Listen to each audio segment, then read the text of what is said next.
nggak masuk akal. Hah? Seharusnya nggak masuk akal. Rencana perkawinan bukan ada di tangan pemerintah atau di tangan siapapun. DPR yang mengusul. Tapi Anda kan tiba-tiba datang ke Indonesia nikah dengan orang Indonesia juga. Ya, itu bisa terjadi. Kenapa? Karena kita ada di Indonesia.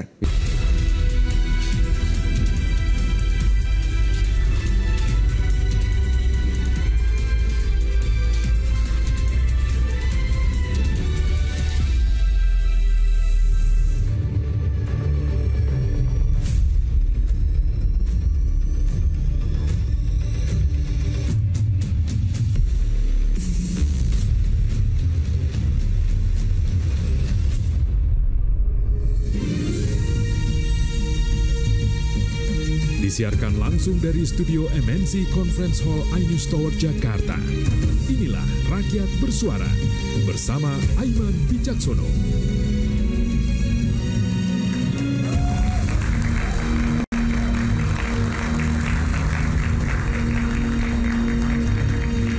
Pemirsa, ide out of the box umumnya diapresiasi. Tapi beda cerita nih dengan Ahmad Dhani soal pemain naturalisasi. Idenya agak lain. Pertama, jangan naturalisasi bule. Ide ini dianggap kemudian ada permasalahan, rasis dan seterusnya. Kedua, naturalisasi sepak bola yang usianya di atas 40 tahun dijodohkan dan dinikahkan dengan perempuan warga Indonesia. Ide yang menurut Dhani out of the box dinilai diskriminasi perempuan. Tapi ada juga yang mendukung. Bisakah ide itu diterima? Perlukah terobosan tak bisa dan agak beda bagi sepak bola kita demi satu tujuan? Piala Dunia 2026. Saya Aiman Wicaksono. Inilah Rakyat Bersuara. Saya akan panggung langsung ke Rakyat Bersuara di panggung ini. Selamat datang Bung Christian Gonzalez, ex pemain naturalisasi. Apa kabar Bung? Luar biasa. Oke. Kabar alhamdulillah baik-baik. Baik, sama istrinya juga ya hadir. Ya, di mana? Di sana. Oh, oke. Nanti saya ajak ke depan boleh ya? Silakan Bung Christian Gonzalez. Kemudian juga ex pemain sepak bola profesional Carlos Melgares Varon. Dulu di Real Betis betul ya? Real Betis, Bung Carlos ya. Sempat juga mau jadi bupati tapi gagal waktu itu. Rencananya. Oke, silakan. Istrinya dari Pulau Samosir. Dari Pulau Samosir. Luar biasa. Oke. Kita berikan tepuk tangan sekali lagi untuk pemain naturalisasi kita. Hadir pula Bung Tommy Welly, pengamat sepak bola. Bung Towel, apa kabar? Saya nggak berani nanya sekarang, nanti aja nanyanya. Silakan Bung.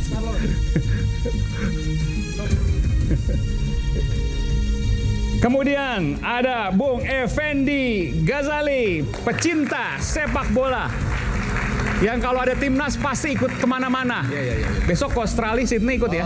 Insya Allah ya. Luar biasa. Salam untuk Garuda Qatar dan seluruh pendukung Garuda di seluruh dunia. Jadi kalau di Qatar itu, kalau Indonesia besok lolos Piala Dunia U17, kita akan buat mereka bermain seakan-akan main sebagai tuan rumah. Oke, tapi ada 30.000 pendukungnya. Tapi itu bukan lahir karena program yang out of the box tadi, bukan. Tapi kan naturalisasi, apapun itu kan tujuan naturalisasi kan? Oh iya, meskipun semua warga Indonesia yang terus dibully lagi nih. Yang U17 besok kalau lolos Piala Dunia enggak ya? Enggak kan? Nanti kita bahas. Oke. Saya panggilkan juga Bung Hendarsam Marantoko, pengamat. Ini adalah Bung Hendarsam ini pecinta sepak bola juga ya. Wah, luar biasa. Terima kasih. Saya duduk di mana? Sebelah sini. Sebelah sini. Oke, dekat Bung Carlos dan seterusnya dan Eloko. Lalu kemudian ada Ketua Komnas Perempuan Mbak Andi Yentriani. Selamat malam Mbak. Saya panggilnya Mbak Yenti, Mbak Andi. Mbak Andi, oke. Silakan. Salam Bhinneka untuk semua. Salam Bhinneka untuk semua. Kita berikan tepuk tangan untuk narasumber kita. Oke. Maaf, saya taruh sini ya. Oke, saya mau tanya dulu, ada nggak yang setuju dengan idenya Mas Ahmad Dhani? Bahwa naturalisasi itu memang harus dikembangkan. Tapi caranya ada berbagai cara. Di antaranya adalah yang disampaikan oleh Mas Ahmad Dhani misalnya, dengan melatih anak dari pemain naturalisasi yang dinikahkan dengan warga Indonesia. Saya ke Bung Christian Gonzalez, silakan. Assalamualaikum untuk kita semua. Waalaikumsalam. Kalau saya Lebih dekat lagi coba. Kalau saya sudah punya istri dan anak Indonesia. Istri orang Indonesia? Ya, orang Ya Indonesia. pasti. Istri mana? Coba maju ke depan, Mbak. Wah ini dia. Kita berikan tepuk tangan dulu. Oke. Anak main bola. Dan saya juga punya anak sudah lahir di Indonesia. Oke. Sebelum ada miskomunikasi ada sekarang. Saya sudah punya istri dan anak Indonesia semua. Iya, iya. Maksudnya jangan dinikahkan lagi, jangan ya. Sudah punya ini, sudah punya. Ya, itu ya, sudah Tapi punya ya. bahwa pemain bola mau nikah dengan siapa aja, warga Indonesia atau warga yang lain. Dua-duanya. Dua-duanya dulu pernah main di Akademi Arema. Sekarang usia berapa? Paling kecil 19 dan satunya 24. 24. Tapi nggak harus masuk timnas, harus nomor 1, nggak pernah begitu. Enggak pernah. Nggak pernah. Kalau Tapi main bola. misalnya saya kasih nasihat sama mereka, kalau kalian mau masuk timnas harus kerja keras, disiplin dan buktikan di lapangan untuk pelatih bisa percaya. Apa responnya pas disampaikan seperti itu? Kalian harus kerja keras kalau masuk timnas. Apa yang disampaikan? Ya mereka dengar saya. Mereka? Nah, anak-anak saya dengar saya karena saya sudah punya pengalaman. Oke. Tapi sempat ikut mau seleksi timnas atau segala macam? Belum. Belum. Sampai sekarang belum. Tapi Bapak sebagai ayah kan kepengen anaknya pemain timnas, betul kan? Ya saya kalau misalnya mereka bisa masuk timnas saya bangga ya, seperti seorang papa bangga, tapi itu semua tergantung pelatih. Saya nggak bisa datang ke pelatih, kamu harus panggil anak saya karena ini anak Gonzales, nggak bisa seperti itu. Tapi punya mimpi satu saat akan main timnas. Ya, Indonesia atau negara lain? Indonesia. Indonesia. Anak saya semua lahir di Indonesia. Indonesia Semua. Oke. Dan sekarang udah usia 19 ya mungkin agak sulit ya untuk masuk timnas. Di sepak bola nggak ada sulit, semua tergantung kita sendiri. Wah luar biasa. Jadi masih berusaha. Ya berusaha. Setidaknya ini luar biasa loh. Soal masuk apa enggak itu nomor 2 ya. Karena tapi kita tidak siapapun untuk putus semangat dan motivasi seorang pemain bola. Jadi saya ke Bung Effendi atau nanti ke Bung Toel boleh. Jadi apa yang disampaikan Ahmad Dhani nggak salah juga dong. Punya keinginan kuat, mendorong anaknya untuk jadi pemain timnas. Soal jadi atau enggak itu belakangan kan. Tapi yang penting ada keinginan, ada usaha. Gimana komentar Anda? Ya pertama-tama kan memang itu out of the box. Ya. Out betul dari box yang jauh lah pokoknya ya. Misalnya di box dia Tapi kan jauh. salah satu cara itu. Iya salah satu cara. Terutama karena saya lebih melihat kalau tadi disebut tujuannya untuk Piala Dunia. Pak Erik, Ketua PSSI. Iya. Itu tujuannya buat Piala Dunia kan. Kalau misalnya yang usianya agak spesifik loh disebut Toel 40. Iya kan. Di atas 40 datang ke Indonesia. Terus katakanlah ya dengan cinta. Kan akhirnya jadi gitu ya. Karena cinta kemudian jadi memiliki istri orang Indonesia misalnya gitu kan. Kan harus ditaruh gitu kan. Dengan cinta. Lalu lahirlah Anaknya. putra putri. Kita harus gini kan. Pemain timnas itu bisa putra bisa putri kan. Tim putri kita lebih baik sekarang ya. Peringkat jadi dunia kan. Bisa putra bisa putri. Lalu mereka ingin masuk Piala Dunia. Coba dihitung. Mulai dari ini kan 2025 ya tambah 1 tahun lahir anaknya nanti 2026. Kemudian dia mulai main di timnas kurang lebih 17 tahun lah sesudah itu.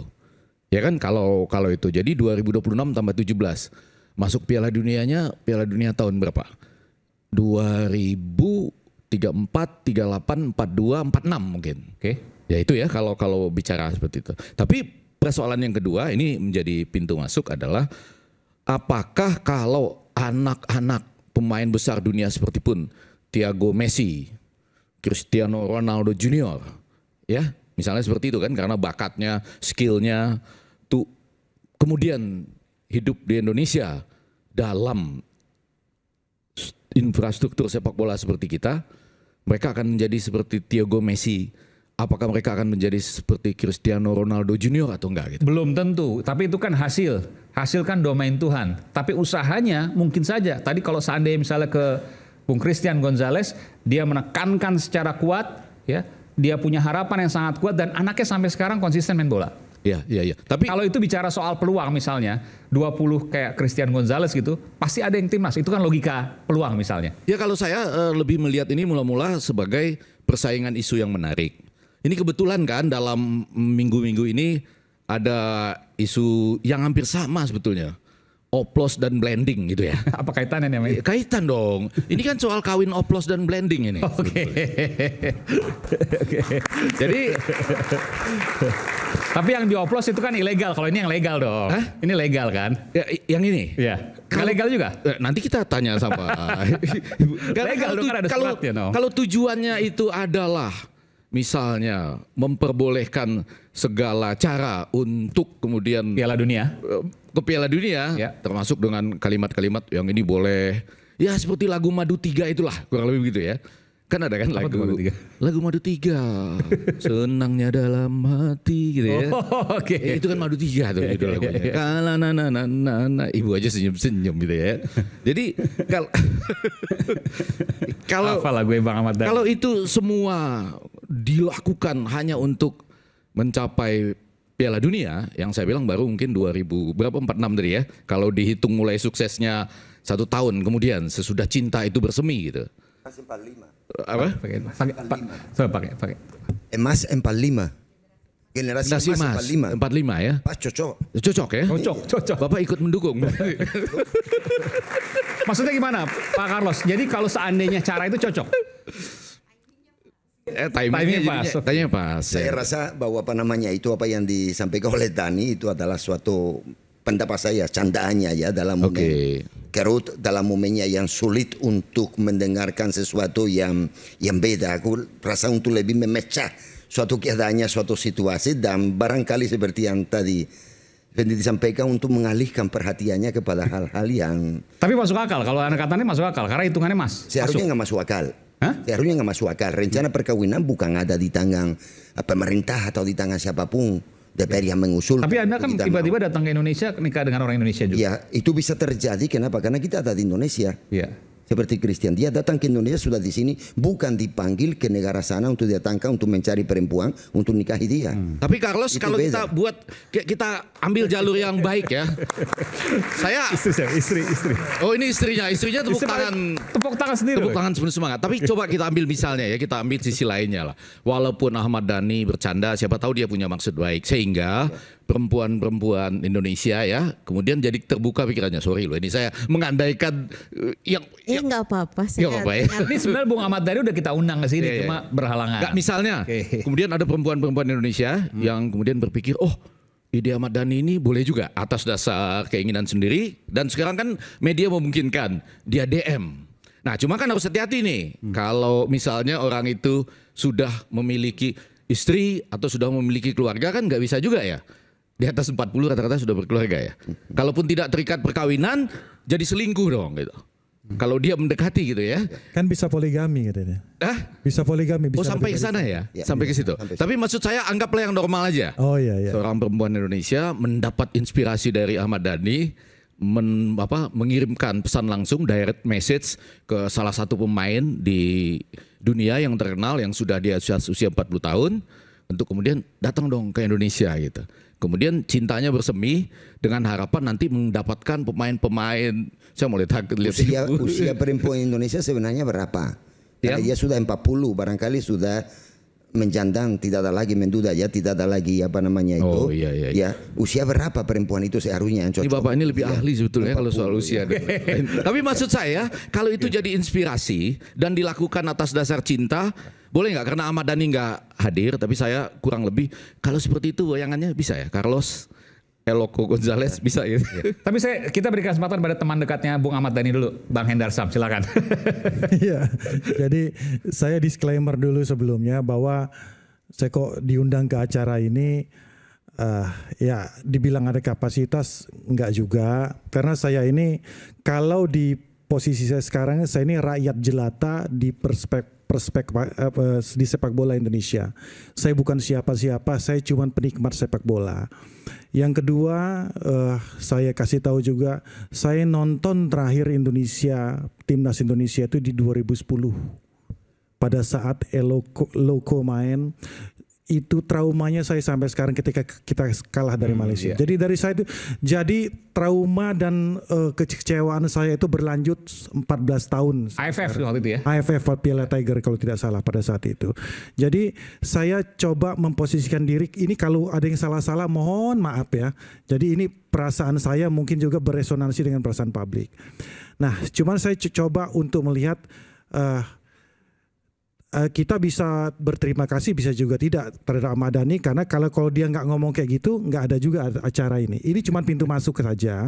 Bahwa saya melihatnya begini, terlepas kita harus melihatnya dari sudut pandang saya sahabat beliau sudah lebih dari 10 tahun ya, kita berjuang bersama dan sering nongkrong bareng, tahu banget canda-candaan dia yang nggak jauh-jauh, candaan dia memang dari canda-candaan dia di situ-situ aja mainnya.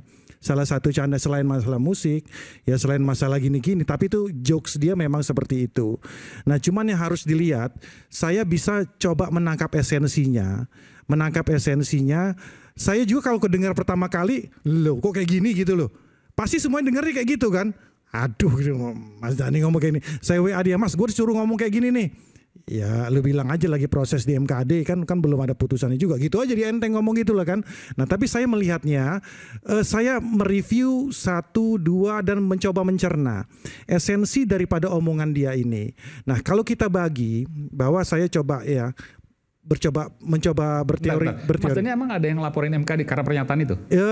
Saya nggak tahu dilaporkan, tapi kan ini MKD kan punya inisiatif untuk mengklarifikasi Mas Ahmad Dhani, karena saya belum dapat informasinya. Iya, yang saya dengar seperti itu. Nah, tapi yang saya lihat seperti ini ya, bahwa pemain itu ya kan tercipta itu atas 2 unsur sebenarnya, unsur pokok dan internal dan eksternal. Faktor yang kita selalu sorot itu adalah faktor eksternal, faktor pembinaan, faktor fasilitas, faktor asupan gizi. Tapi mungkin Mas Dhani melihatnya ini faktor lain, ada faktor genetik di situ. Makanya ada namanya genetic development. Nah sebenarnya esensinya yang saya coba tangkap, maaf nih kalau salah nanti jangan dimarahin ya, genetic development. Karena kalau kita lihat secara data empirik ya kan, di beberapa negara-negara yang mungkin ya faktor infrastruktur sepak bolanya ini tidak sebagus negara-negara yang maju. Contoh di Afrika ya. Tapi mohon maaf lagi nih Bang Ege, kalau saya salah ya, di Afrika, mungkin di Amerika Latin, ya kan yang mungkin sama ya, infrastrukturnya tidak sama dengan negara-negara maju Eropa lainnya. Tapi mereka bisa menjadi juara dunia bahkan. Brazil bisa juara dunia. Karena ada faktor genetik di situ. Tingginya biasa aja gitu kan. Tinggi biasa Fasilitas aja. Lionel Messi juga aja seperti itu. Ya kan, Ronaldo botak juga seperti itu, ya kan? Nah, maksud saya ini yang intisari ini yang harus diambil. Nah, kedua kita melihatnya ya kan, kalau kita lihat kita jangan ngomong skup Asia ya, kita ngelihat skup Asia Tenggara aja. Skup Asia Tenggara ya kan, negara kita kan di Asia Tenggara nih ya kan, nggak usah bicara yang luar. Asia Tenggara ya kan, apakah ada pesepak bola Asia Tenggara? Jangan, nggak usah ngomong dulu Indonesia, yang itu sudah sampai di Premier League atau di 4 besar Liga Eropa. Ya kan, saya nggak tahu nih ya. Tolong di Liga Inggris ada tidak? Ya, ada tidak? Itu yang menjadi pemain top atau middle lah ya kan. Di Liga Spanyol ada atau tidak? Liga Jerman ada atau tidak? Liga Italia ada atau tidak? Jadi memang kalau kita tarik ke situ, ya mau nggak mau ya.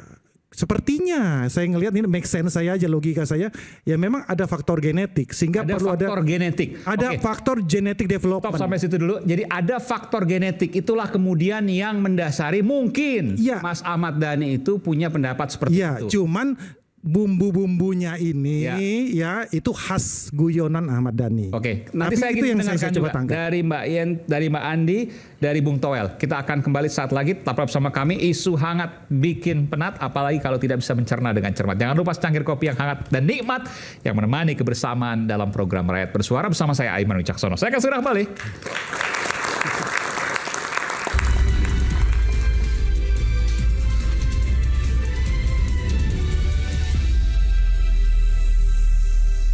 Harus dipahami bahwa Komnas Perempuan sebagai lembaga independen, fungsi kami adalah melakukan pemantauan dan memberikan rekomendasi kebijakan termasuk kepada eksekutif, legislatif, dan untuk hal-hal yang memungkinkan kita hidup. Sekarang pertanyaan saya terkait dengan rekomendasi ya kan, pemantauan pengawasan tersebut terkait dengan atlet perempuan Indonesia, apakah sudah pernah dilakukan?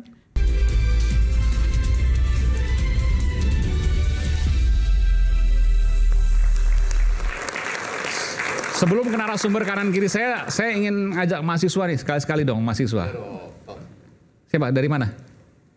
Oke, ntar tunggu mikrofonnya dulu. Silakan, perkenalkan. Singkat aja ya, singkat. Nama, kampus, pertanyaan, silakan. Perkenalkan, nama saya Handi dari kampus UNAS. Saya ingin bertanya, ini kan untuk jangka pendek ya, melakukan naturalisasi. Oke. Sedangkan yang dilakukan oleh Pak Ahmad Dhani ini katanya dengan cara mempertemukan bule dengan warga Indonesia. Nah, bagaimana caranya itu supaya prosesnya nggak terlalu lama gitu Pak?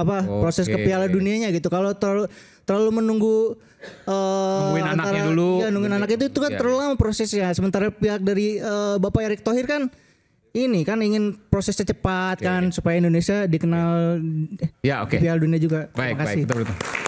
Oke, baik. Singkat aja Bang. Ya, nggak bisa singkat nih. Saya harus ini dulu.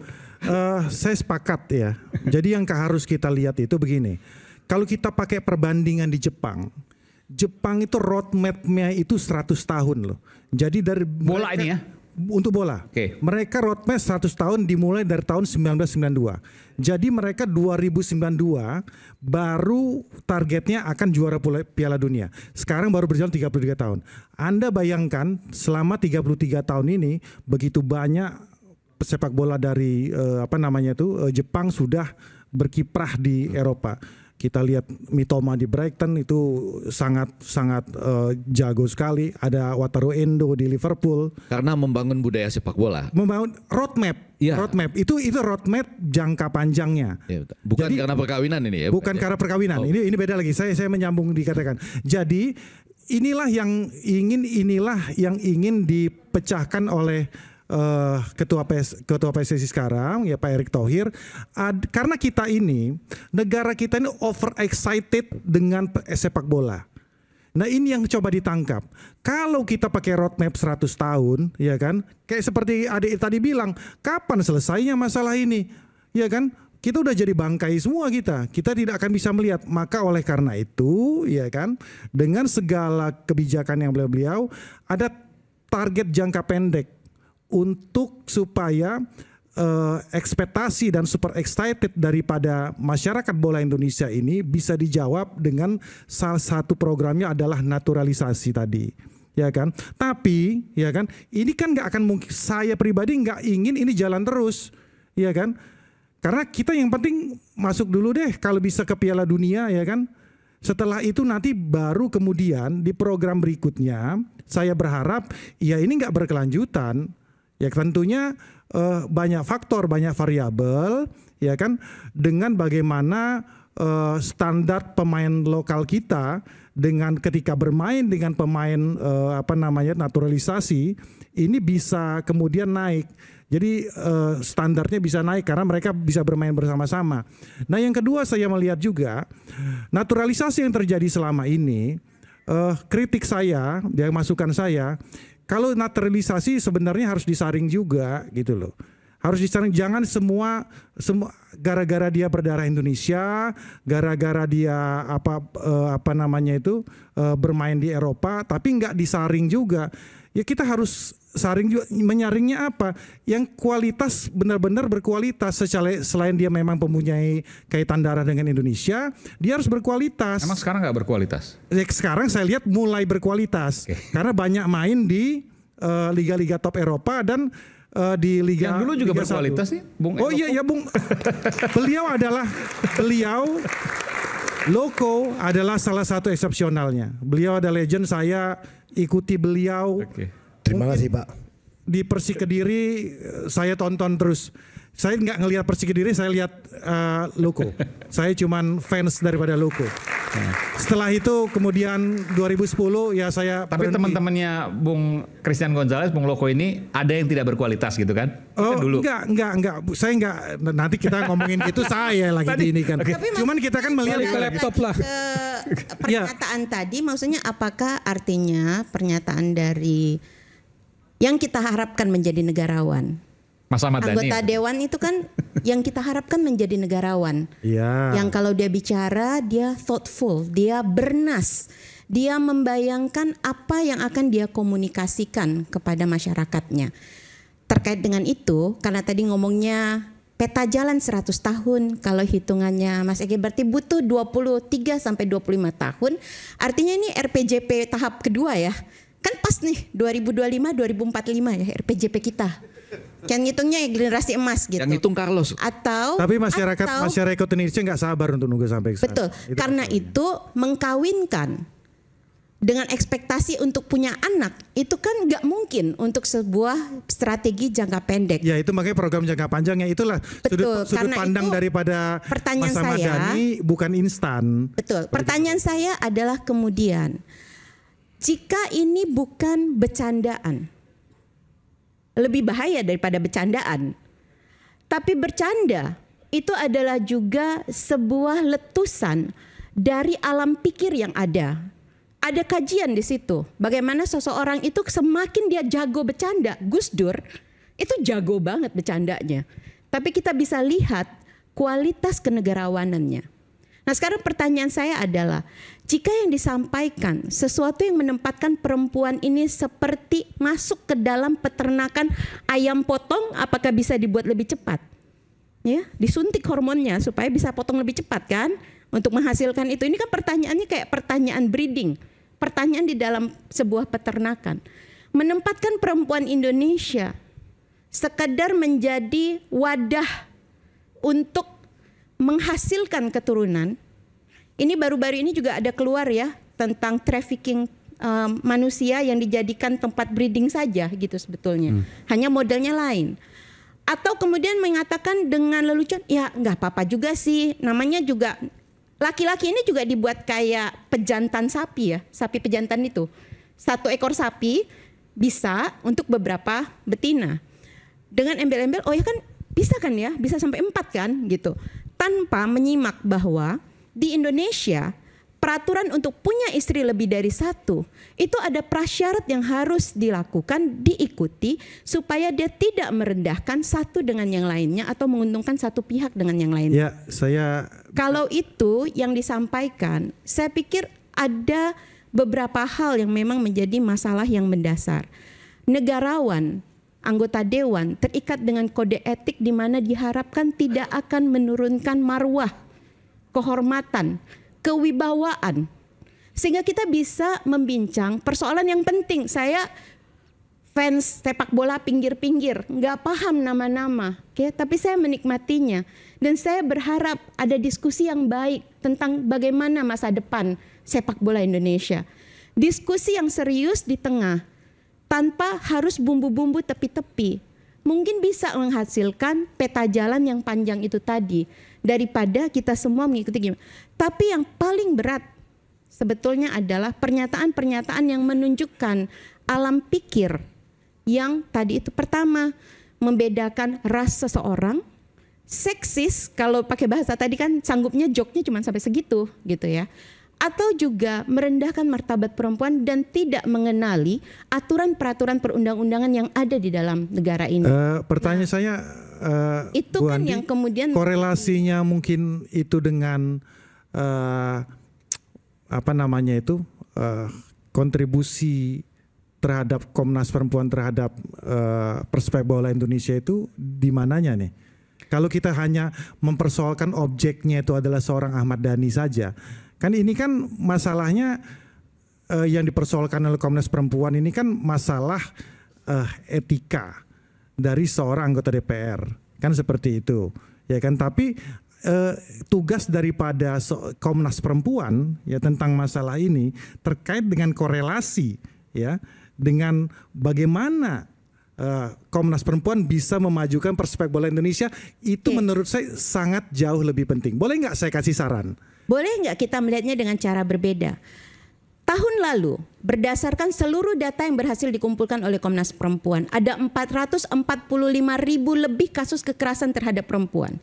Artinya satu hari per jam ada 51 perempuan sekurang-kurangnya menjadi korban. Ya, salah satu akar masalahnya itu adalah bagaimana budaya di dalam masyarakat menempatkan perempuan. Tapi itu kan terlalu general ya. Kalau kita udah tahu lah kalau masalahnya. Maksud saya gini. Karena itu Mas Dhani ada di dalam Komisi 10.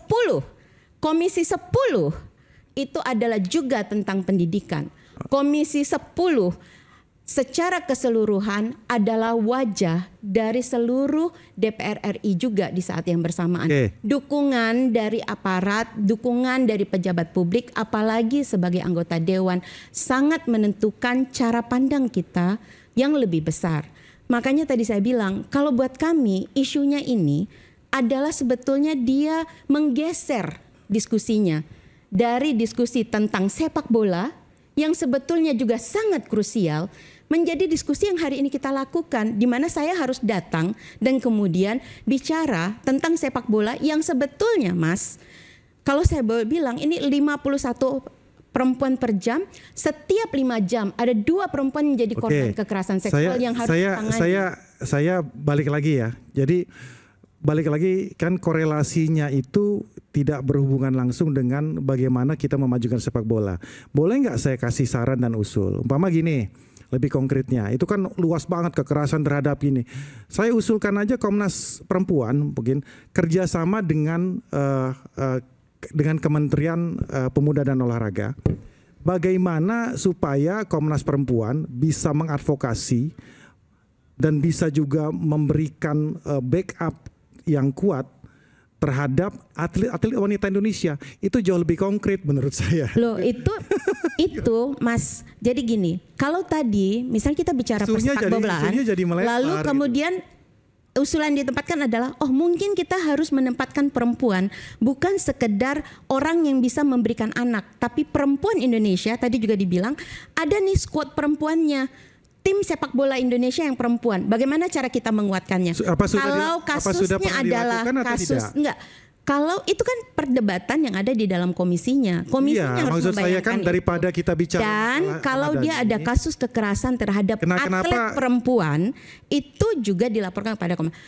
Harus dipahami bahwa Komnas Perempuan sebagai lembaga independen, fungsi kami adalah melakukan pemantauan dan memberikan rekomendasi kebijakan termasuk kepada eksekutif, legislatif, untuk hal-hal yang memungkinkan kita hidup. Sekarang pertanyaan saya terkait dengan rekomendasi ya kan, pemantauan pengawasan tersebut terkait dengan atlet perempuan Indonesia, apakah sudah pernah dilakukan? Pernah ketika ada kasus yang dilaporkan, maaf itu tentunya ini ya. Ya enggak, makanya saya lebih konkret aja kan gitu kan. Loh betul, tapi kita membahas bagaimana pernyataan seseorang anggota dewan yang harusnya sedang membincang kebijakan tentang sepak bola. Yang pada saat yang bersamaan ini bukan cuma out of the box lagi, sudah out of the World Cup. Nah iya, kejauhan. Kita akan segera kembali nanti tapi ini menarik bahwa saya paham maksudnya. Bung Hendarsa mengatakan bahwa Komnas Perempuan jangan hanya mengkritik tapi juga mendorong atlet supaya lebih baik, khususnya atlet perempuan. Itu kan Anda mau katakan itu. Iya gitulah. Nanti gimana jawabannya termasuk Bung Towel, kita akan kembali saat lagi, tetap bersama kami di Rakyat Bersuara.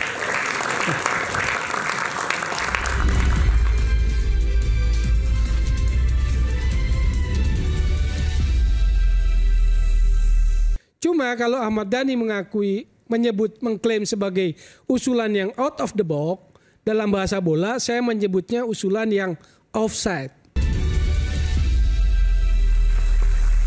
Oke, Tadi terjadi perdebatan menarik antara Bung Hendarsam dan Ketua Komnas Perempuan Mbak Andi Entriani. Tapi saya ingin kembali ke substansi yang kemudian tadi disampaikan, yang mungkin seolah-olah secara logika masuk akal.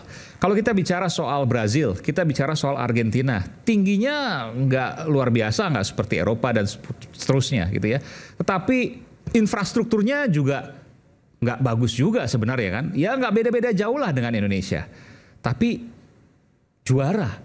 Ini tapi pemikiran atas orang, gitu kan. Pemikiran rakyat jelata sepak bola ya. Ini tadi Bung Hendarsam ini kan saya menerjemahkan lagi.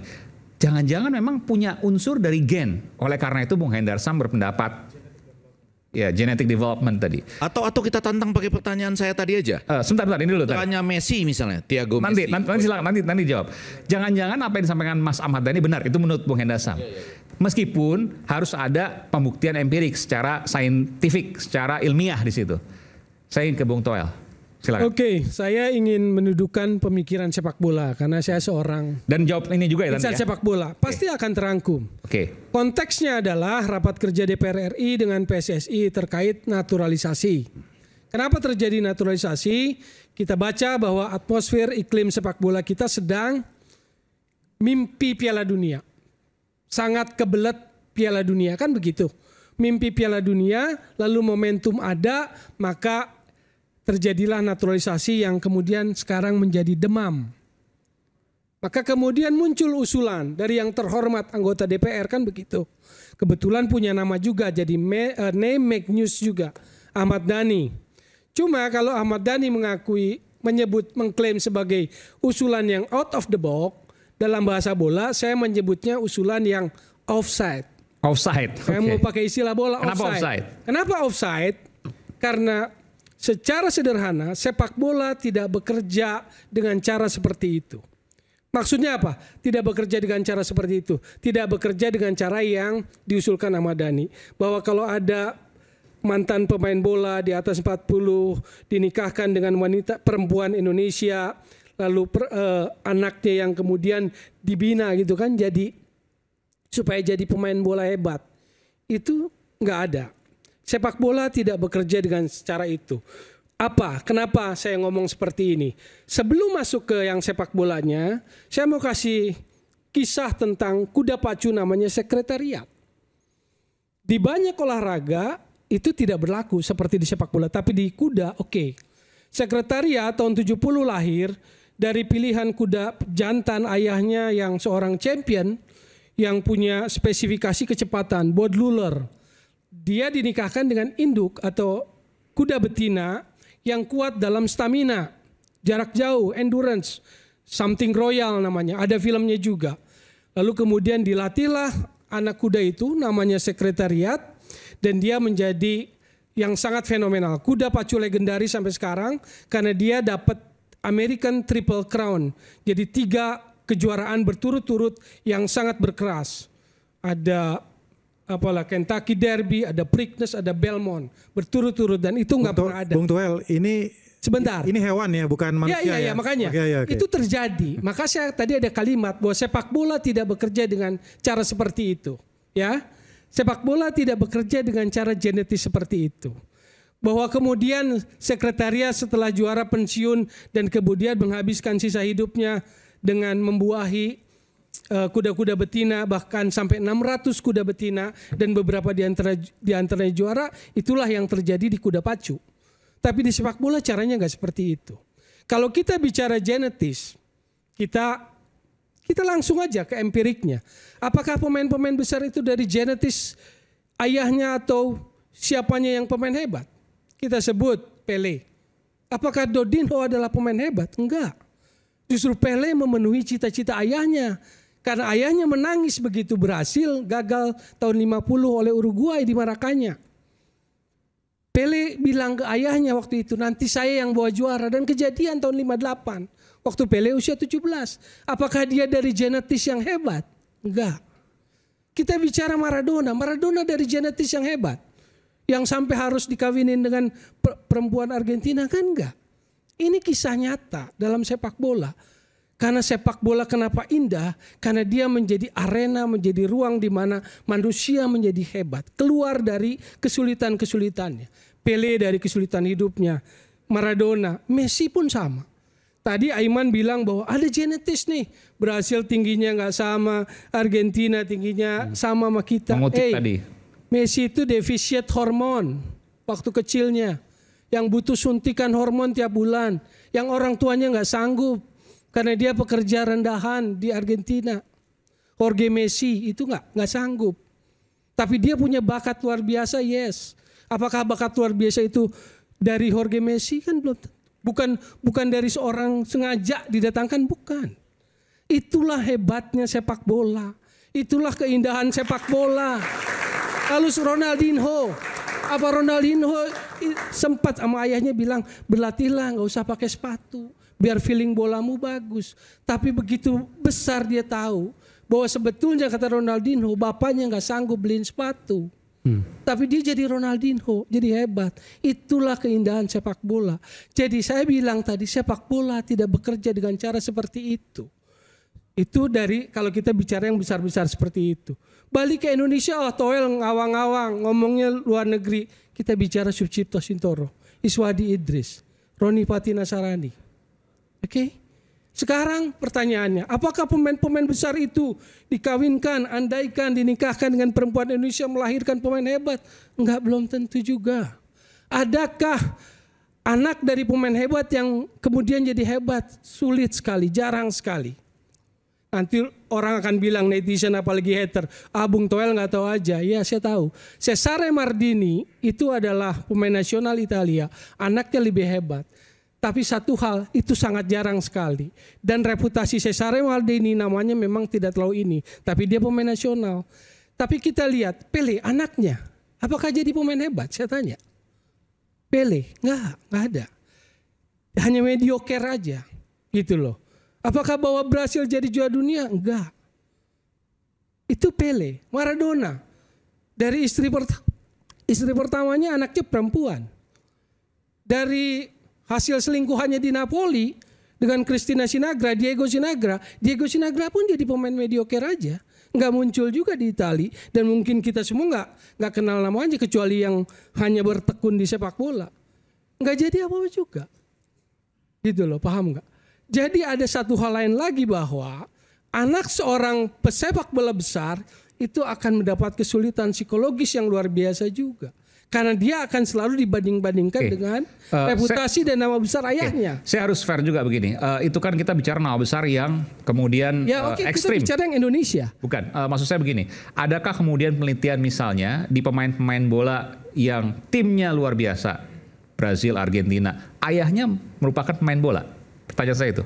Iya, makanya tidak jadi jaminan genetis itu. Tapi ada ya. Ada siapa?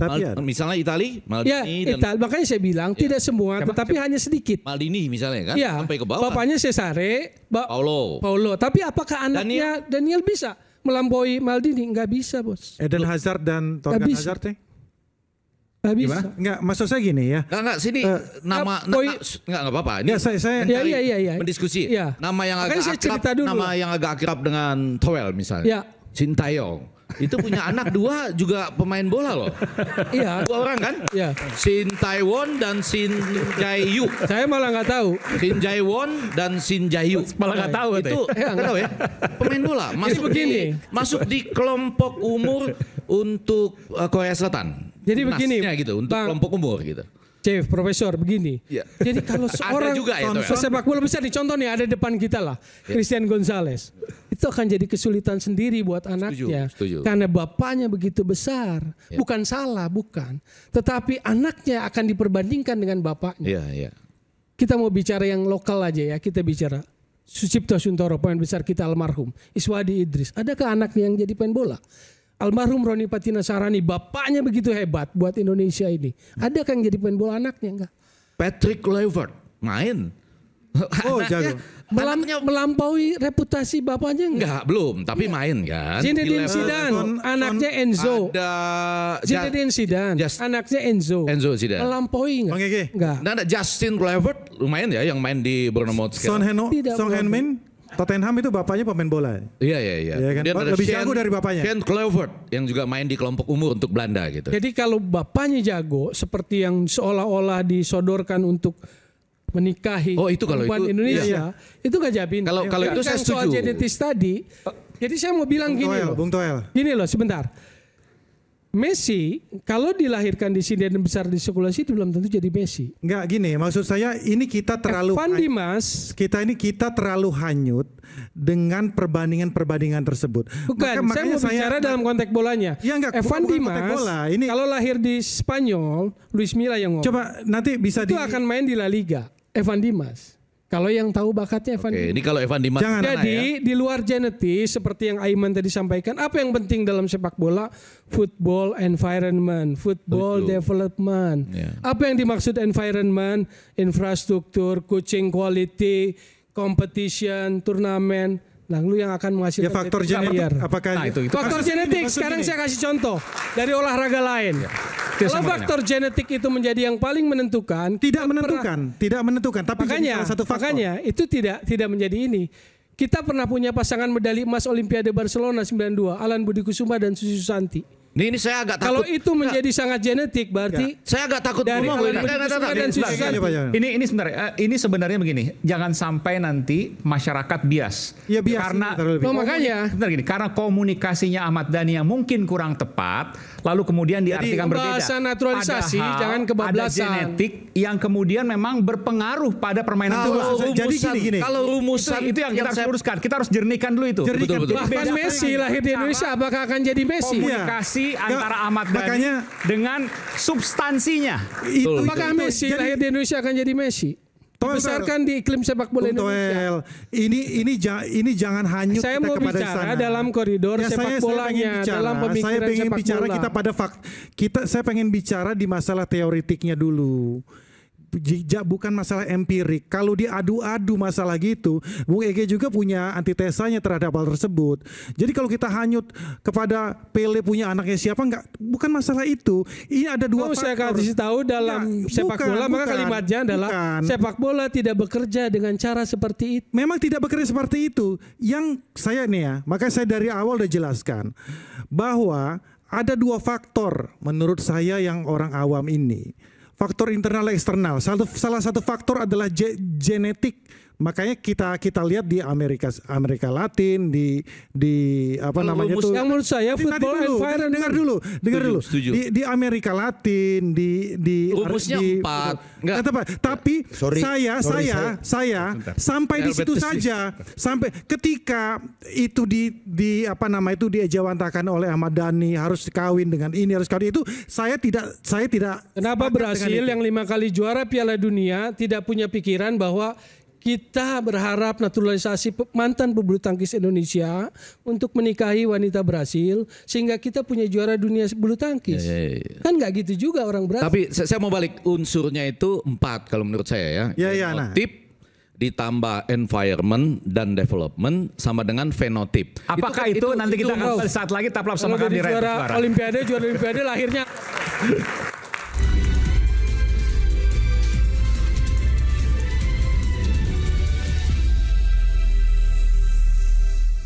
Mungkin 2012 DM saya katanya, mohon maaf.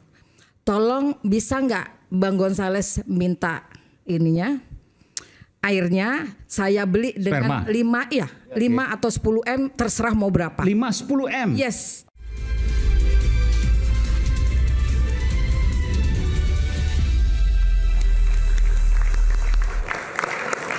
Di sini ada Bung Loko, Christian Gonzales, ada juga sang istri, mantan kekasih ya, gitu. Tapi nggak dipaksa waktu nikah dulu kan, pakai. Ya di sini ada dulu istri tercinta saya. Wah, luar biasa. Begitu menyebut istri tercinta berdasarkan cinta berarti. Cinta memang nggak bisa dipaksa. Manusia kok dipaksa. Berdasarkan cinta nih. Bukan zamannya Siti Nurbaya kalau dulu ya. Sama lagunya Bung Ahmad Dhani juga. Waktu pertama kali ketemu gimana ceritanya bisa sampai menikah?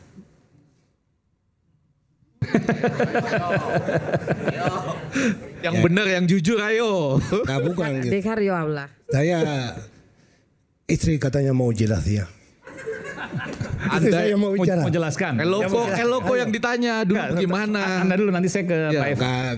Karena saya juga harus hati-hati apa saya bicara ya. Daripada salah, dibawa istri saya. Ini suami takut istri nih. Bukan takut tapi hormati istri saya. Mbak Eva, saya pernah mendengar cerita, benar apa enggak ya? Ada yang pernah mend-DM Mbak Eva untuk apa itu? Minta agar dinikahkan lagi dengan atau bersedia jadi sebetulnya, gimana? Something crazy, so big crazy. Kita juga nggak gila dengan harta ya. Jadi saya sama abang itu pure cinta, bukan karena dia akan jadi notarisasi, dia jadi legend, nggak ada. Kami together is not because dia. Mungkin abang waktu itu masih tim nasional di Uruguay dan kita nggak tahu dia itu kualitasnya apa. Jadi saya kawin sama dia bukan karena dia sepak bola, lebih ke romantis aja gitu. Setelah datang Indonesia kan? Ada nanti ceritanya, ada nanti filmnya, udah ya. Terus ada yang DM. Waktu gila-gilanya after tim nasional yang gila sangat fenomenal ya 2010. Mungkin 2012 DM saya katanya, maaf ya, mohon maaf. Tolong bisa nggak Bang Gonzales minta ininya, airnya saya beli dengan 5 atau 10 M terserah mau berapa. 5-10 M? Yes, tawaran itu ada. Terus saya bilang, Anda gila. Saya bilang gitu. Dan saya nggak mau lagi, terus saya pura-pura bicara sama suami, mungkin dia matre atau apa. Ada yang minta. Ada sempat sampaikan juga? Iya, terus dia bilang never.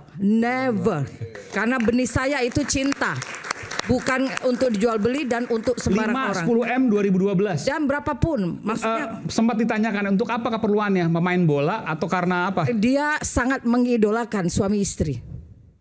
Ini udah menikah? Suami istri, jadi suaminya itu bilang, saya mau membelikan itu untuk istri saya, untuk menjadikan benih legend katanya. Crazy, no? Luar biasa. Nah, udah. Tapi saya yang bilang sama suami, dia yang marah. Lihat tuh aja Eloko Gonzales, sampai nggak bisa ngomong apa-apa dia itu. Betul waktu itu Anda sampaikan itu ke istri? Never. Ya benar. Justru Bang Loko marah. Berarti sangat tidak menghargai gitu. Kenapa ada kata-kata seperti itu? Dia bilang sama saya, loh orang cinta kamu. Terus dia bilang, cinta bukan nggak menghargai seperti itu. Kenapa harus membeli untuk cinta saya dengan saya punya keluarga gitu. Tapi Anda percaya bahwa genetik itu punya peran sekecil apapun untuk pemain bola? Anak-anak Anda 2 ya, laki-laki ya yang main bola? 2. Sebetulnya betul tadi Bang Toel bilang, anak saya juga trauma banget. Karena beban bapaknya pemain luar biasa ya. Itu dari Bang... Sampai sekarang dia gila sekali bola dan sekarang sudah putus asa nggak mau lagi bola dan dia content creator sekarang. Yang ketiga, dua-duanya?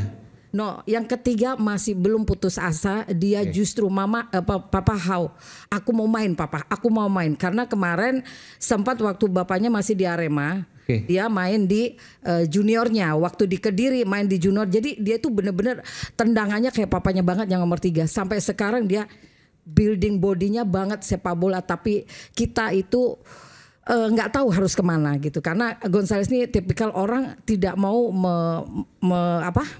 use the quality karirnya untuk ngangkat anak gitu. Jadi dia mau natural aja. Gitu. Yang kedua tadi yang sekarang jadi content creator itu kakaknya ya? Ya kakak yang usia berapa tuh? Itu 20-an, tapi yang sekarang fokus itu 19 karena dia kena corona ya 4 tahun, kita nggak ada bola jadi dia nggak di tim lagi. Gitu. Dan permainan bolanya pasti di atas rata-rata. Si Fernando Gonzales, yes, kemarin benar-benar dia sampai meneteskan air mata di mana saya harus, dan bapaknya juga orangnya kan kalau nggak ditawarin nggak ini gitu. Berarti ini kesimpulan sederhana ya, ada permasalahan psikologis kalau bapaknya adalah bintang sepak bola. Itu terjadi, ya itu pasti. Yang kedua, bahwa tidak bisa dipungkiri anak ketiga ya sekarang 19 tahun permainan bolanya di atas rata-rata. Soal sama atau lebih tinggi atau bahkan mungkin lebih rendah, kita tidak bisa menentukan. Kalau belajar dari teksnya kemarin kan naturalisasi itu dalam konteks Piala Dunia kan. Makanya saya bilang, saya tadi mengawali pembicaraan dalam konteks naturalisasi ini pasti ada tujuan, dan itu buat saya adalah akselerasi, bukan sebuah planning yang harus dalam roadmap jangka panjang. Jepang, Piala Dunia pertama 98. Naturalisasinya kalau nggak salah Guy Ramos, Wagner Lopez, gak banyak. Kiper yang terakhir ya mungkin enggak. No, itu pemain. Oh, pemain. Beberapa pemain memang ada half bloodnya, tapi masih sangat Jepang gitu loh. Lalu dia punya roadmap gitu loh. Jadi makanya saya mau dudukan tadi, karena kita punya mimpi dan ada momentum, lalu kita berusaha sekuat tenaga. Kita itu maksudnya ya kita lah semua ya, PSSI, pemerintah, saya lihat seperti itu situasinya. Momentumnya seperti itu. Lalu melakukan yang namanya naturalisasi, yang saya anggap sebuah akselerasi gitu loh. Tapi jangan bahas itu kebablasan.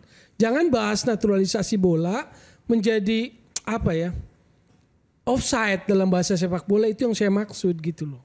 Karena kalau bicara soal kayak begitu sesederhana genetik, Alan Budi Kusuma dan Susi Susanti, pasangan medali emas Olimpiade Barcelona 92, anaknya pasti bisa secara genetik bisa main bulu tangkis. Tapi kenapa nggak jadi juara dunia atau Olimpiade seperti bapak ibunya?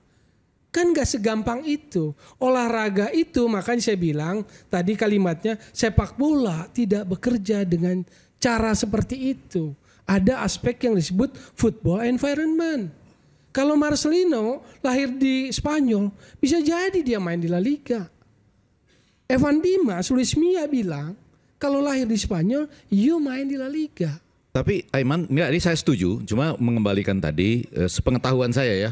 Kalian jelasin tadi yang 4. Iya, genotip itu ditambah dengan environment dan development. Oke, genetik ya, tambah dengan lingkungan. Genotip ya, itu memang ada di dalam DNA kita, gen dengan DNA. Tapi kemudian dia tentu saja menghadapi kenyataan ada environment, lingkungan, dan development. Development ini ada sekolah, akademi, kurikulum ya, dan environment tadi ada wasit yang benar, tidak ada pengaturan skor dan segala macam ditambah dengan environment, kemudian menuju akhirnya disebut fenotip. Itu yang kemudian kita lihat, bisa kita rasakan dengan panca indera kita. Nah, balik tadi sebagai contoh nyata aja, putra ketiga ya yang bermain bola.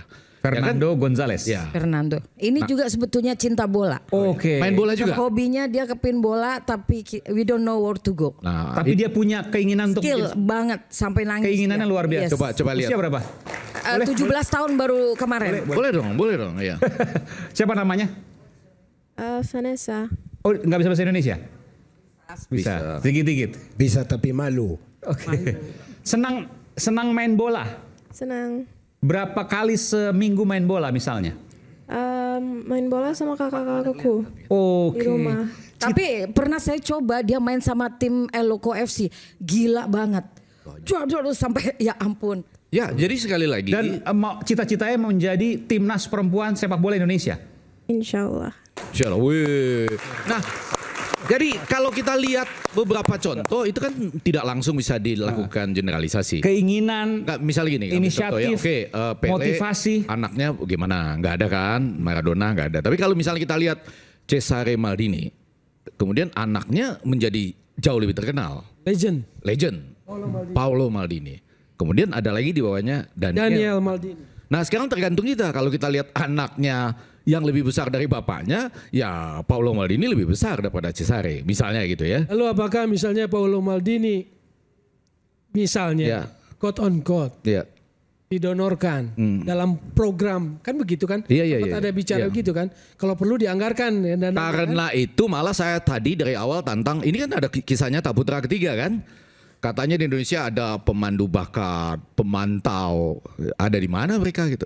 Nah, itu ada dikaitkan dengan environment. Development, ya kan? Kurikulum. Nah, saya mau sedikit lagi. Bahkan tadi muncul pertanyaan hipotesis saya, yaitu yang mengatakan kalau saja Thiago Messi yang sekarang bermain untuk Inter Miami FC, ya kan? Kemudian juga Cristiano Ronaldo Junior yang bermain sekarang di Akademi Madrid itu, sekarang di Arab sana itu ya, sudah main 40 kali mencetak 58 gol misalnya. Kalau mereka lahir di Indonesia dengan proses tadi ya, mengambil gennya saja, langsung masuk ke dalam environment dan development di kita, jadi nggak seperti yang sekarang ini? Saya bilang tidak. Towel? Tidak. Karena football environment itu dan developmentnya tidak. Harusnya kalau bicara bola itu isunya. Jadi kalau bicara all out, yang kemudian menyebabkan all out itu environment dan developmentnya, lingkungan dan pengembangannya. Karena naturalisasi cuma akselerasi yang tidak dipakai di Jepang dalam konteks sebuah perjalanan membangun roadmap dan kebudayaan bola tadi, budaya bola tadi. Ya, jadi kan kalau saya simpulkan apa yang dikatakan oleh Bang Egi tadi, genetik kan ada faktornya juga ya. Ya, ada environment dan development. Putrinya ya, seperti saya tadi yang sudah disampaikan. Jadi kalau yang saya tangkap dari apa katakan Bung Towel, seolah-olah beliau ini menyampingkan faktor genetik gitu loh, dengan mengadu data empiris kalau bapaknya jago, anaknya enggak. Nah, memang ini kan ketiga faktor yang sebenarnya tidak bisa kita pisahkan. Faktor genetik itu juga penting. Kita melihat, saya ambil contoh lagi gitu loh. Di Sporting Lisbon dulu, Cristiano Ronaldo, one of the best legend di dunia ini, ada namanya Fabio Paim. Dia di akademi, dia lebih jago dari Ronaldo, dan Ronaldo akui itu. Tapi di mana dia sekarang? Tidak di mana-mana. Jadi artinya apa? Memang ada tiga faktor. Sebenar seperti yang dikatakan oleh Bung Towel, sepak bola tidak sesederhana itu. Banyak faktor. Ya kan? Tapi kita tidak bisa menyampaikan faktor genetik itu ada, gitu. Ada environment, ada development, ada momentum juga, ya kan?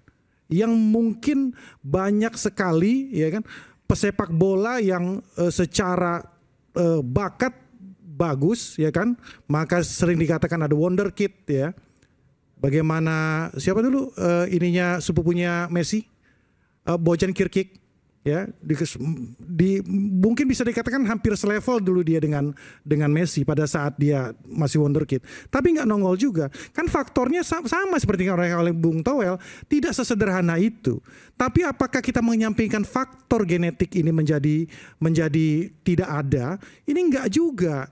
Jadi saya berhenti di teori bahwa faktor genetik ini adalah salah satu faktor. Besar dan kecil itu bukan masalah. Tapi kalau masalah bagaimana faktor genetik ini bisa dijadikan suatu program dan lain sebagainya, dan itu diadu dengan gagasan Ahmad Dhani, saya no comment juga masalah itu. Ya kan, karena saya tidak punya gimana caranya, saya nggak ngerti. Ya kan, Ahmad Dhani pun mungkin dengan segala keterbatasannya, tapi saya mencoba menyelami pikiran sahabat saya Ahmad Dhani. Kalau dia nggak ngomong kayak gitu, nggak akan ada forum seperti ini, nggak akan ada forum orang yang tahu kalau masalah genetik itu merupakan salah satu faktor. Ya, seperti saya ulang tadi, Asia Tenggara sebagai mungkin ya kan ras kita itu hampir sama sampai saat ini. Tidak juga menghasilkan bintang-bintang kelas dunia. Karena ada permasalahan genetik juga. Iya, saya melihatnya seperti selain itu aja. Lingkungan dan pengembangan. Itu maksud saya, kita harus jernih dan melihatnya bahwa ini patut diperhitungkan, tidak untuk jangka pendek. Mungkin untuk jangka panjang, ya kan? Caranya nggak harus juga dikawin-kawinin gitu juga, kan banyak cara lain. Itu, nah ini yang jago-jagonya ya. Apa kemudian yang disampaikan oleh Mbak Andi, sesaat lagi kita akan kembali di Rakyat Bersuara.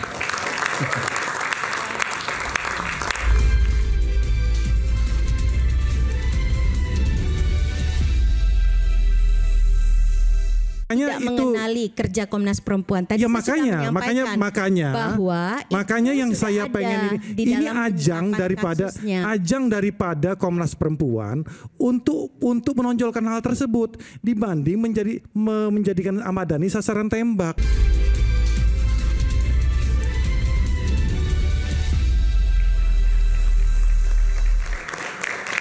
Saya langsung ke Mbak Andi Andriani. Mbak Andi, ada komentar tadi apa yang disampaikan oleh Mas Henderson?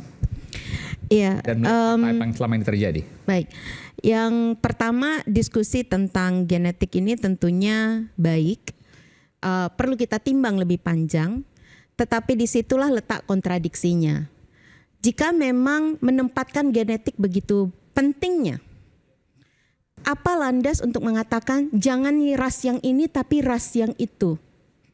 Karena itu pernyataannya menjadi sangat rasis. Dan anggota dewan diikat dengan sebuah nilai untuk menghormati hak-hak asasi manusia tanpa diskriminasi. Kita juga tahu bahwa tadi Christian Carlos juga sudah menyebutkan anak bisa jadi dia memanggul cita-cita orang tuanya. Tetapi orang tua yang bijak itu tidak melahirkan anak untuk menjadi seperti yang dia mau saja. Jika cita-cita itu tadi sebetulnya juga sangat menarik karena Bang Iman juga udah bilang, Carlos juga sampaikan, perkawinan yang dialami oleh teman-teman naturalisasi saat ini itu bukan karena pemerintah menyuruh mereka kawin supaya nanti punya anak yang bisa jadi main bola untuk jadi tim squadnya Indonesia. Itu kan ide yang berbeda. Kalau saya boleh menyampaikan, di Indonesia ini kita pernah punya dan masih ada yang punya praktik perbudakan. Itu macam menyuruh orang untuk beranak pinaklah engkau supaya nanti anakmu itu juga akan melakukan jasa yang sama dengan yang dilakukan oleh orang tuanya. Hal yang lain lagi tadi saya sampaikan bahwa ini adalah sebuah rapat yang serius ditonton oleh masyarakat.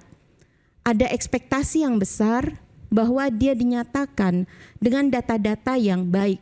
Bahkan mungkin diskusi ini melintasi apa yang terpikirkan pada saat diskusi sebelumnya di awal gitu. Nah, ini yang sebetulnya kalau buat Komnas Perempuan kami ingin mengingatkan bahwa isu kekerasan terhadap perempuan pada dasarnya juga sangat terkait dengan pola pikir di mana kita menempatkan perempuan. Tadi misalnya Christian biasa saja tertawa bilang, iya nih saya laki-laki suami takut istri, tapi beliau dengan penuh serius mengatakan tidak, karena saya hormat pada istri saya, bukan karena saya takut. Itu adalah pernyataan yang menunjukkan bagaimana alam pikir menempatkan perempuan. Ataukah hanya menempatkan dia sebagai perempuan ini sebagai tempat beranak pinak saja, sehingga bisa bilang, oh kalau satu gagal kita tambah aja, kan bisa 4 gitu. Nah, hal seperti inilah yang kami soroti. Karena pernyataan seperti ini, ibu bapak, kawan-kawan sekalian, seringkali isu seperti inilah yang menyebabkan perselisihan yang luar biasa yang kemudian mengakibatkan kekerasan di dalam rumah tangga. 445.000 lebih kasus yang dilaporkan tahun 2024. Itu mayoritas adalah isu kekerasan di ranah personal yang hadir dari cara pikir di awal. Gitu. Kalau cara pikir ini diekspresikan seolah-olah dia gampang sesuatu yang boleh diterimakan, maka cita-cita kita dari awal untuk menempatkan seseorang itu sama harkat dan martabatnya baik laki-laki maupun perempuan, yang harusnya justru pilar etika, moral dan itu yang disebutkan sebagai kewibawaan dari lembaga legislatif. Karena dia menjadi panutan bagi rakyat. Wakil rakyat itu bukan orang yang lebih rendah. Wakil adalah orang yang merepresentasikan. Kalau dia dibiarkan, apakah itu berarti representasi dari aspirasi yang ada di dalam masyarakatnya? Nah, inilah yang sebetulnya menjadi dasar di mana Komnas Perempuan mengingatkan agar bisa ada proses yang lebih baik di dalam kita merumuskan masalah-masalah, termasuk sepak bola yang esensial, termasuk juga urusan pendidikan, termasuk juga urusan seni budaya, termasuk urusan semua yang dianggap bukan infrastruktur, tapi sesungguhnya menjadi pondasi bagi bangsa kita.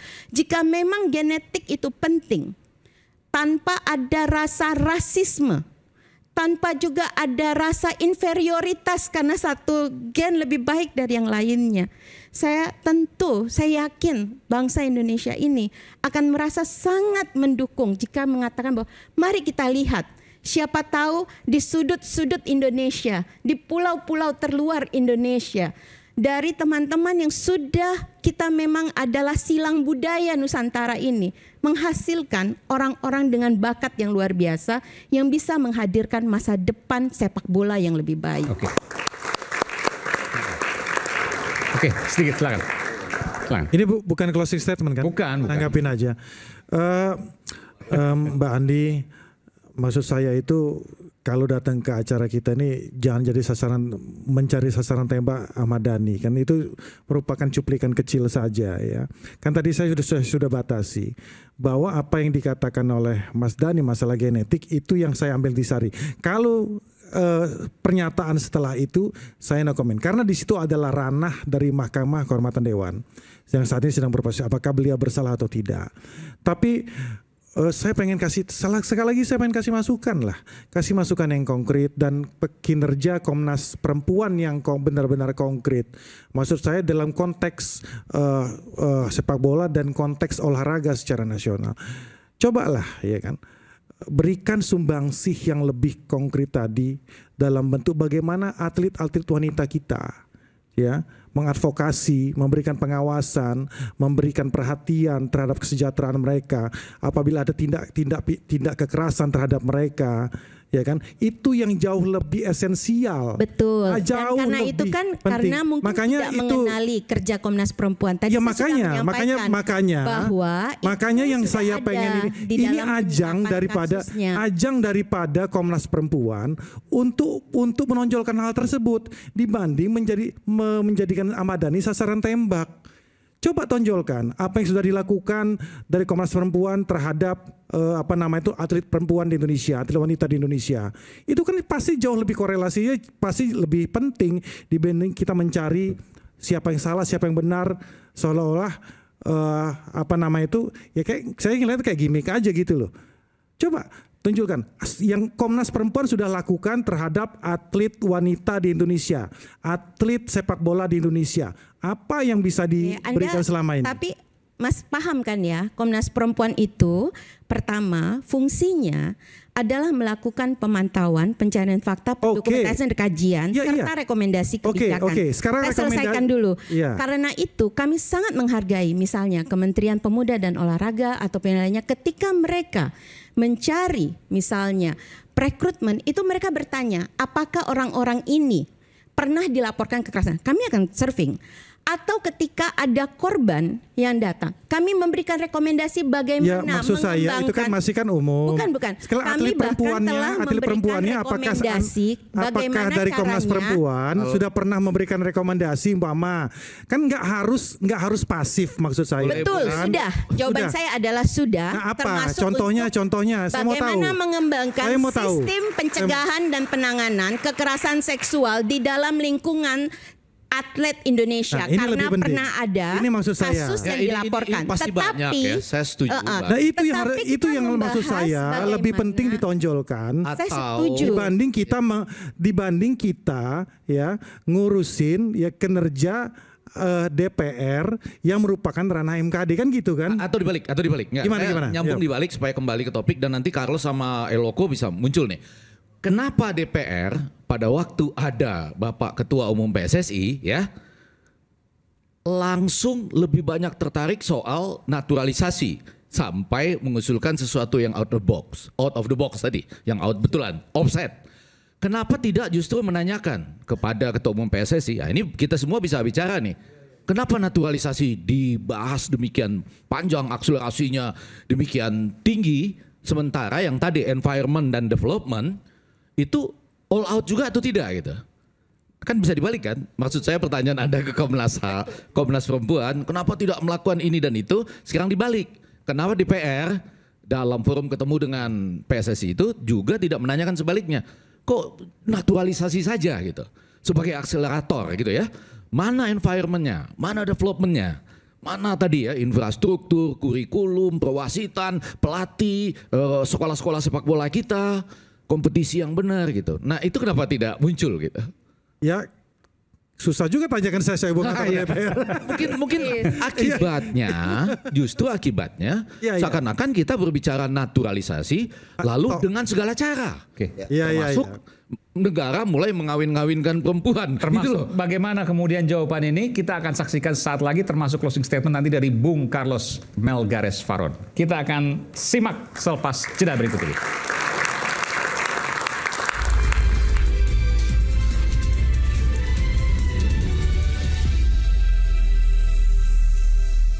Dan secara khusus bagi saya adalah ya orang yang mengurus sepak bola harus benar-benar berkualitas dan bermutu. Kita memiliki banyak persepak bola yang menjadi pelatih dan lain sebagainya, tapi ilmunya masih kurang.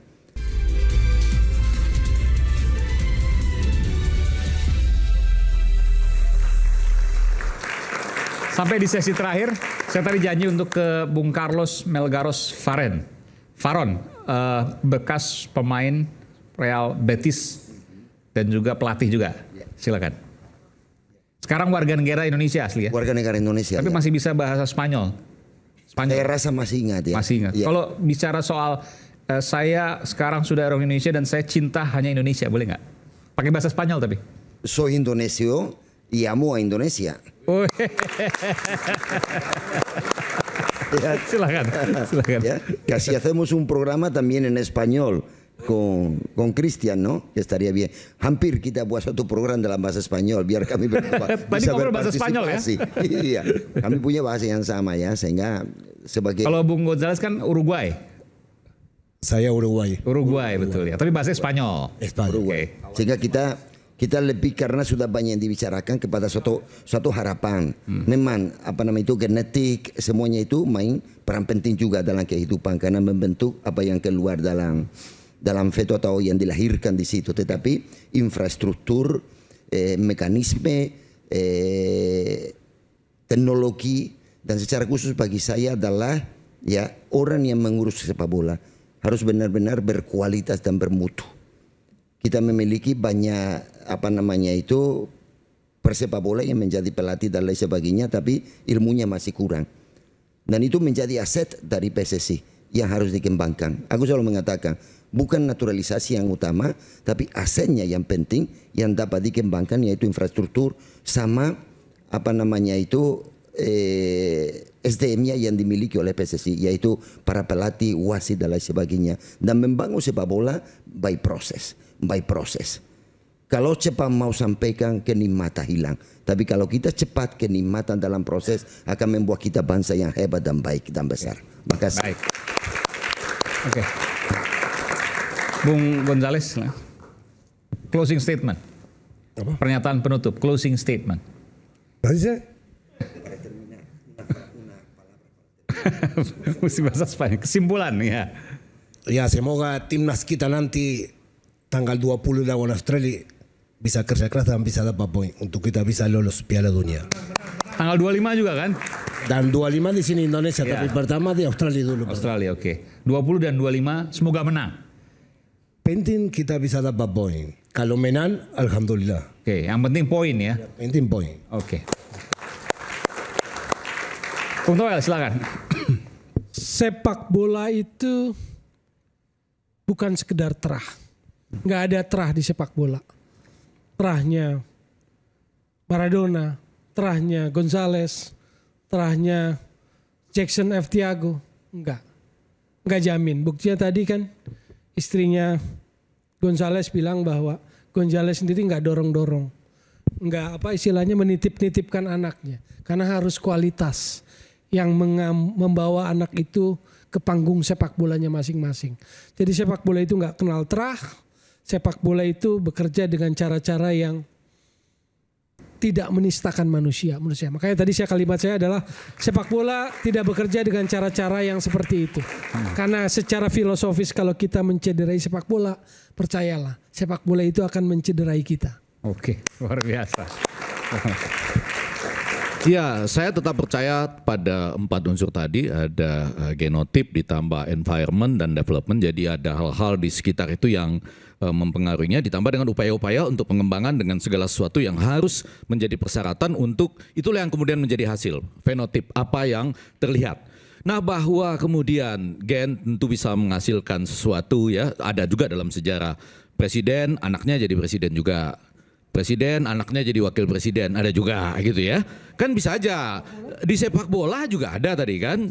Misalnya tadi saya contoh Cesare Maldini, anaknya Paolo Maldini lebih besar dari bapaknya, tapi kemudian anaknya yang selanjutnya sedang, yang di Indonesia banyak loh yang lagi datang, Patrick Kluivert, Jordi Cruyff dengan Johan Cruyff kan. Kan nggak bisa melewati kebesaran nama bapaknya tuh Jordi Cruyff aja tahu, kan. Anaknya Sintayong mungkin bisa nanti gitu ya. Tetapi yang mau saya katakan adalah di DPR itu saya berharap orang tidak hanya berbicara soal naturalisasi. Naturalisasi adalah salah satu cara untuk mengakselerasi lebih cepat. Tetapi selama Anda tidak berbicara tentang tadi membuat environment sepak bola Indonesia seperti yang kita idamkan dengan roadmap-nya. Kemudian juga development sepak bola itu betul-betul all out.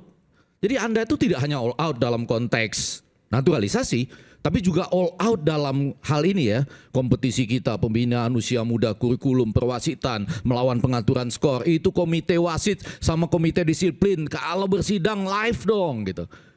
Kenapa nggak berani live misalnya gitu ya? Supaya terbuka. Iya supaya terbuka gitu. Nah kalau itu semua Anda sungguh-sungguh all out, baru kita mengatakan bahwa ini sejalan untuk menuju seperti kita ambil contoh tadi Jepang dan banyak negara lain. Tanpa itu, percayalah itu seperti perjudian. Apakah kita bisa 2026, 2030 atau 2034? Karena Anda tidak all out di situ, suatu saat Anda semua all out. Oke, silakan. Saya coba menyuarakan kalau kita flashback ke belakang. Ketua PSSI ini kalau di 3 periode sebelumnya ini sama sekali tidak mempunyai background sepak bola, ya. Passionnya ada tapi tidak mempunyai background sepak bola. Saya nggak usah sebutkan satu-satu. Oleh karena itu selalu saja, ya kan, di mata kami para rakyat jelata sepak bola Indonesia ini kita selalu hopeless. Bagaimana pengaturan skor, bagaimana independensi wasit dan lain sebagainya, itu selalu menjadi isu yang terus menerus. Bagaimana baku hantam di lapangan di Liga 1 itu selalu terjadi. Memang tidak ada sosok yang sempurna, tapi ketika Erick Thohir datang, kita anggap dia what can I say, dia yang terbaik dari yang sebelumnya. Kalau kita mau bicara, setidaknya dia punya relasi yang kuat dengan dunia luar. Dia pernah menjadi presiden dari Inter Milan, salah satu klub besar, salah satu klub terbesar di Eropa. Nah, ini yang sebenarnya menjadi suatu titik cerah kita ke depannya, bahwa beliau setidaknya tahu secara makro bagaimana menyelesaikan ini, bagaimana environment itu, development itu yang baik dan benar. Di ketua-ketua yang lain, mohon maaf, mungkin beliau punya passion, tapi ketika beliau masuk, dia juga bingung mau ngapain. Orang sekitarnya ini mafia-mafia semua, bos. Kita harus sama-sama ketahui, ini yang akhirnya kemudian membuat dia terkekang di situ. Ya, tidak bisa bergerak, dia harus ngapain, belajar lagi dari awal. Nah, ketika Erick Thohir masuk, ya kan, dia sudah tahu dia harus berbuat apa, tapi tentunya dia butuh waktu untuk itu. Nah, dia bagi kedua hal ini ke dalam 2 hal. Bagaimana super excited masyarakat kita ini bisa terpuaskan dulu. Jangan sampai di awal kepemimpinan beliau ini udah jeblok. Dan ini setidaknya sudah terbukti, ya. Indonesia peringkatnya naik. Indonesia saat ini sudah bisa masuk kualifikasi Piala Dunia kalau nggak salah ya. Pokoknya lebih baik lah yang dari sebelumnya, ya kan. Bagaimana development kita jauh lebih baik, roadmapnya sudah ada, environmentnya jauh lebih baik, ya kan, dibanding sebelumnya. Kalau yang sebelumnya, ya kan, kita itu seperti ayam tanpa kepala, berjalan nggak tahu mau kemana, karena di sekelilingnya ini circle-nya udah nggak betul, ya kan. Bagaimana Sekjen PSSI dulu sampai kena masalah, ya kan, pengaturan skor saya nggak tahu tuh, lupa saya, pokoknya kasusnya kayak gitulah kurang lebih, ya kan. Nah, ini yang mau dibersihkan. Beliau ingin cari orang-orang yang benar-benar expert di bidangnya, dikolaborasikan dengan akses beliau keluar. Jadi kita percayalah, tidak ada orang yang saat ini, ya kan, paling tepat, ya. Semua publik udah tahu lah, ya kan. Sampai ada omongan Pak Eri fokus saja di PSSI, nggak usah di Kementerian BUMN, ya kan gitu kan. Karena saya tidak melihat sisi politisnya, tapi sisi lain, harapan masyarakat Indonesia terhadap Erick Thohir ini sangat besar untuk sepak bola. Karena mungkin saat ini beliau salah satu-satunya orang yang bisa kita harapkan untuk Indonesia sampai grow up di tingkat maksimal. Tapi apapun hasilnya dari keempat pertandingan kita ke depannya, kita harus apresiasi PSSI kita yang saat ini dibandingin sebelumnya. Terima kasih. Oke, baik. Mbak Andi, silakan. Saya mau menyampaikan 3 hal saja. Yang pertama, saya ingin menggarisbawahi bahwa isu kekerasan terhadap perempuan itu berakar dari cara pandang yang ada di dalam masyarakat mengenai posisi, kedudukan, dan peran perempuan. Karena itu laporan-laporan yang terus meningkat itu sebetulnya menunjukkan bahwa budaya ini perlu kita atasi bersama-sama. Karena itu semua pihak, bukan saja anggota dewan, tapi kita semua yang ada dalam ruang ini, tentunya kami harapkan juga ikut bersama-sama membangun cara pikir yang setara. Dan tentunya untuk anggota dewan, apalagi yang membawahi atau mengawal isu tentang pendidikan, sosial, kebudayaan, ekspektasi untuk bisa mengawal nilai-nilai terbaik dalam 4 pilar kebangsaan itu akan terus hidup di dalam tubuh rakyat pada wakilnya. Ini yang sebetulnya penting dan kami tentunya berharap bahwa bisa dinyatakan, dilakukan melalui fungsi baik itu legislasi, budgeting maupun pengawasan, termasuk dalam isu persepak bolaan. Yang kedua, karena dia menjadi penting, maka ketika yang dicederai adalah bagaimana kita menempatkan rasa kemanusiaan, bisa jadi kita menggeser diskusinya menjadi diskusi yang sebetulnya justru membuat kita distorsi, distraksi terhadap apa yang harusnya diperbaiki. Persepak bolaan adalah penting. Mengapa begitu besar keinginan bangsa Indonesia, orang Indonesia melihat kita menang?